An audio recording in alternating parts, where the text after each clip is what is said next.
This is the second part of the adjective and its kind lesson.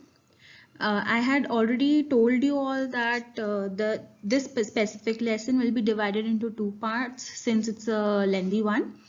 So in the first part, we have already covered the adjectives, the kinds of adjectives, and in those kinds, since there are 7 adjectives, we have already dealt with 4 kinds. That is adjective of quality, adjective of quantity, adjective of number, which is further divided into cardinal number and ordinal numbers, and demonstrative adjective. Now, this is the second part of the same lesson. Now, in this, we are going to do possessive adjective, interrogative adjective, and distributive adjective. Now the first one is possessive adjective. Now possessive adjectives are those which shows belongingness or who possesses or owns the noun or pronoun that follows. Okay, so these words which possesses or owns the noun or the pronoun that follows it are the possessive adjectives. It always comes before a noun or a pronoun. Now again, this is a statement or this is a rule that has to be etched in our memory, that possessive adjectives will always come before a noun or a pronoun. And it specifies whose. For example, in example A, if you see, my brother is playing in the park. So here, my is describing the brother, which is a noun. Now, whose brother? My brother. Hence, it is showing us or it is giving us a sense of belongingness, a sense of possession. In the second example, if you see, his tickets were booked by himself. Again, here, his is describing tickets. Whose tickets? His tickets. Hence, here, his is again showing a possession, a sense of ownership. So possessive adjectives is very well clear now that it shows belongingness or possession of a noun or a pronoun that follows it. Now in some sentences, the words that shows belongingness and ownership are not followed by a noun. But still it shows that ownership. It shows that possessiveness or possession. Then what do? We call it as possessive pronoun. Now see again, there are 2 examples given. In the first one, it is, he took my pencil from my box. Here, my is describing pencil, which is a noun, and my, whose pencil? My pencil, showing possession. So it is possessive adjective because after my, there is a noun, there's a noun placed after it. Now in possessive pronoun, these books are mine. So here mine, after mine, whose books? Mine. So here again mine is showing ownership, but after mine there is no noun. So it becomes possessive pronoun. Now next is interrogative adjectives. Now these adjectives are used before a noun to ask questions. Now interrogative adjectives, the name itself shows that interrogative adjective should necessarily appear in an interrogative sentence. And these are WH words and how.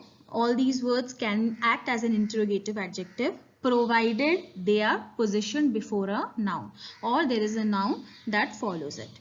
Now, for example, which book are you reading? Here, if you see, it's an interrogative sentence. It's ending with a question mark. It is asking a question. Now, here WH word which is an interrogative word, is followed by a noun, book. So, it is describing the noun book. Hence, here which becomes your interrogative adjective. So, what you need to look for is whether there is an interrogative sentence or not. If yes, whether there is a WH or how word or not. If yes, whether it is followed by a noun or not. If yes, then it becomes interrogative adjective. So you have to look for all the 3 points, and if it qualifies all the 3 points, then it becomes interrogative adjective. Now in the second sentence, if you see, whose house are you looking for? Again, is it an interrogative sentence? Yes, very well. It is ending with a question mark. It is asking a question. Is there a WH word or how? Of course, there is whose. And is that WH word followed by a noun? Yes, it is house. Hence, whose becomes your interrogative adjective. Now, sometimes these WH word or how, although they appear in an interrogative sentence, although they ask a question, but it is not followed by a noun. So in those cases, it becomes interrogative pronoun. See, the first one, which dress will you wear for the party? Here, interrogative sentence, yes. Which is a WH word, and it is followed by a noun, dress. Hence, it is interrogative adjective. But in block 2, if you see, it is, what do you want for dinner? Here, interrogative sentence, yes, it is an interrogative sentence. It has a WH word, what, but what is not followed by a noun. It has do after it, which is not a noun. Hence, here it becomes interrogative pronoun. So the difference is interrogative adjective will be always followed by a noun, but interrogative pronoun will not be. And now the last kind of adjective is distributive adjectives.